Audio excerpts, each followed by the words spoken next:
முரசொலி வெளியிட்டுள்ள தலையங்கத்தில் முதலமைச்சர் மு.க.ஸ்டாலின் தமிழ் இலக்கியங்களை மட்டுமல்ல, இந்தியாவின் அனைத்து மொழிகளையும் காக்கும் முதலமைச்சராக உயர்ந்து காட்சியளிப்பதாக தெரிவிக்கப்பட்டுள்ளது. தமிழ்நாடு அரசின் சார்பில் தேசிய அளவிலான இலக்கிய விருதுகள் வழங்கப்படும் என்ற முதலமைச்சர் மு.க.ஸ்டாலினின் அறிவிப்பு இந்திய இலக்கியவாதிகள் அனைவரையும் மகிழ்வித்துள்ளது. இத்தகைய விருது எந்த மாநிலத்திலும் இல்லை, எந்த மாநில அரசும் செய்ததும் இல்லை. இலக்கியங்களுக்கு எல்லை இல்லை, அவை நம்மை இணைக்கும் பாலங்கள் என்பதை தனது செயலால் மெய்ப்பித்துக் காட்டியிருக்கிறார் முதலமைச்சர். ஒன்றிய அரசின் அரசியல் குறுக்கீடுகளால், குறுகிய நோக்கத்தால் இந்த ஆண்டுக்கான சாகித்ய அகாடமி விருது அறிவிக்கப்படாமல் உள்ளது. எனவே இந்திய மொழிகளில் வெளியாகும் சிறந்த இலக்கிய படைப்புகளுக்கு இனி தமிழ்நாடு அரசே ஆண்டுதோறும் செம்மொழி இலக்கிய விருது வழங்கும். முதல் கட்டமாக 9 மொழிகளுக்கு வழங்கும். தேர்வுக்குழு அமைக்கும். பரிசின் புரவலராக தமிழ்நாடு அரசு இருக்கும் என்று அறிவித்துள்ளார் முதலமைச்சர் என சுட்டிக்காட்டியுள்ள முரசொலி, இது ஒன்றிய பாஜக அரசின் தலையில் விழுந்திருக்கும் இரட்டை அடியாகும் என தெரிவித்துள்ளது. சாகித்ய அகாடமி விருதை நிறுத்தி வைத்துள்ள ஒன்றிய அரசை அம்பலப்படுத்தியது முதல் அடி என்றால், பல்வேறு மொழிகளுக்கு நாங்களே விருது வழங்கிக் கொள்கிறோம் என்பது இரண்டாவது அடி ஆகும் என தெரிவிக்கப்பட்டுள்ளது. Sahitya Akademi, Lalit Kala Akademi, National School of Drama, Sangeet Natak Akademi போன்ற அமைப்புகள் இனி தன்னாட்சி அதிகாரத்தோடு இயங்க முடியாது என்ற பாசிச முடிவை பாஜக அரசு எடுத்துள்ளது. இது கலைத்துறைக்கும் கலைஞர்களுக்கும் செய்யப்பட்ட மாபெரும் நெருக்கடியாகும். இந்த அமைப்புகள் சார்பில் இனி யாரையும் தேர்வு செய்து விருதுகள் வழங்க முடியாது. இவர்கள் தேர்வு செய்து பாஜக அரசுக்கு அனுப்ப வேண்டும். அவர்கள் அவரை ஏற்றுக்கொண்டால்தான் அறிவிக்க முடியும். அவர்களுக்கு பிடிக்காத, அவர்களது பாசிச, மதவாத, வகுப்புவாத, எதேச்சதிகார, கார்ப்பரேட் அரசியலை எதிர்ப்பவராக இருந்தால், ஏற்றுக்கொள்ளாதவராக இருந்தால் அவருக்கு விருது தரக்கூடாது என்பார்கள், விருதை தர முடியாது என்பார்கள் என முரசொலி தெரிவித்துள்ளது. 2025ஆம் ஆண்டுக்கான சாகித்ய அகாடமி விருதுகளை அறிவிக்காமல் வைத்துள்ளார்கள். 2025ஆம் ஆண்டு சாகித்ய அகாடமி விருதுக்கான எழுத்தாளர்களை தேர்வு செய்ய அதன் நிர்வாக குழு கூட்டம் டெல்லியில் டிசம்பர் 18ஆம் தேதி நடைபெற்றது. இதில் விருதுக்கான எழுத்தாளர்கள் யார் என்பது விவாதிக்கப்பட்டு இறுதி செய்யப்பட்டது. இதையடுத்து டெல்லியில் அன்று மாலை செய்தியாளர்கள் சந்திப்பில் சாகித்ய அகாடமி விருது விவரங்கள் அறிவிக்கப்பட இருந்தது. ஆனால் கடைசி நேரத்தில் இந்த செய்தியாளர் சந்திப்பு ரத்து செய்யப்பட்டது பெரும் சர்ச்சையானது. நிர்வாக குழு உறுப்பினர்கள் பலரும் இந்த முடிவை கடுமையாக எதிர்த்தார்கள்.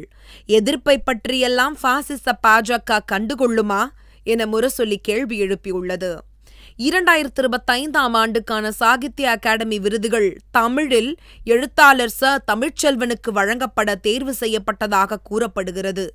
அவரது தமிழ் சிறுகதைகளின் தடங்கல் நூலுக்காக தேர்வு செய்யப்பட்டதாகவும் சொல்லப்படுகிறது. தமிழ்நாட்டு படைப்பாளி இவர். தமிழில் தவிர்க்க முடியாத படைப்பாளி இவர்.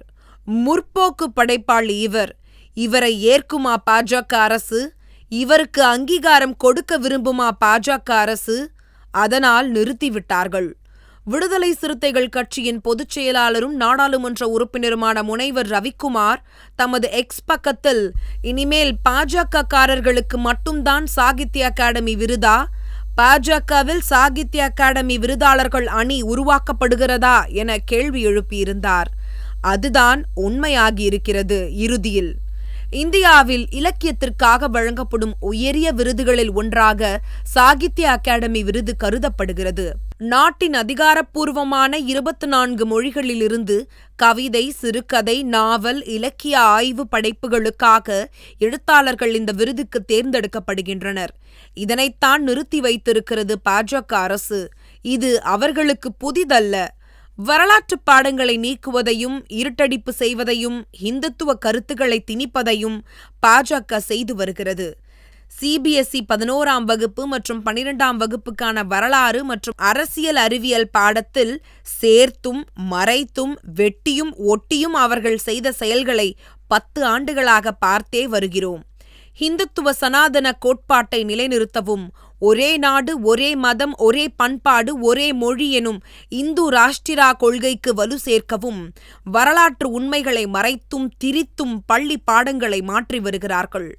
வரலாற்று ஆசிரியர்களை, எழுத்தாளர்களை அச்சுறுத்தி வருகிறார்கள். வரலாற்று மறைப்பு, வரலாற்று திரிபு, வரலாற்று திணிப்பு ஆகியவை பல நிலைகளில் நடந்து வருகிறது. இந்த நிலையில்தான் சாகித்ய அகாடமி அச்சுறுத்தலுக்கு உள்ளாகியிருக்கிறது. இது தமிழ் மட்டுமே எதிர்கொள்ளும் நெருக்கடி அல்ல, அனைத்து இந்திய மொழிகளுக்கும் ஏற்பட்டுள்ள நெருக்கடியாகும். ஹிந்தி, சமஸ்கிருத வல்லாதிக்கத்தை உருவாக்க நினைக்கும் பாஜகவின் மொழி அழிப்பு பயங்கரவாத நடவடிக்கையாகத்தான் பார்க்க வேண்டும். இத்தகைய சூழலில் அனைத்து தேசிய மொழிகளையும் காக்கும் நடவடிக்கையை தான் முதலமைச்சர் மு.க.ஸ்டாலின் செய்துள்ளார். எழுத்தை, எழுத்தாளர்களை, இலக்கியத்தை, இலக்கியவாதிகளை காக்கும் அரசாக தனது திராவிட மாடல் அரசை அவர் நடத்தி வருகிறார். இதுவரை தமிழ் இலக்கியங்களை காத்த முதலமைச்சர் இப்போது இந்திய இலக்கியங்களையும் காக்கும் முதலமைச்சராக ஆகியிருக்கிறார். இந்த செயலிலும் அவரே முதல்வராக இருக்கிறார் என முரசொலி தனது தலையங்கத்தை நிறைவு செய்துள்ளது.